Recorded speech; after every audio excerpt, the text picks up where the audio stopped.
İmam G'azali rahmetullahi alayhi aytadilar: ey talabalar, ey ulamolar, ey huffaz, sizlar ki kechalarga uyqudan qolasizlar, safar qilasizlar, ranj va mashaqqat ilm va hifz yo'liga tortasizlar, xor va zaif bo'lasizlar, anvoy mashaqqatlarni tahammul qilasizlar. Agar shu zahmatlar va shu ranj va shu mashaqqatlar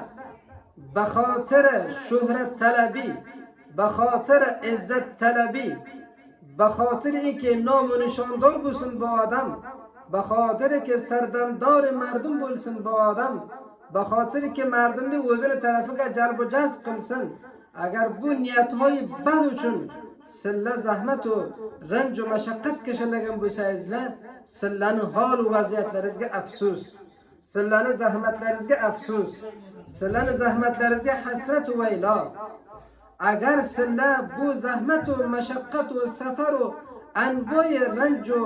زحمت لرزگه کشلب، اگر سله رضای الله نتاب کن بوسایزله، سلگه بر رنج و زحمت و مشقت لر مبارک نوش جان و خوش و بحال لرز که سله بخاطر دریافت رضای پروردگار کیچلن uyqisini o'zlariga harom qilib silla. Kunduzlarga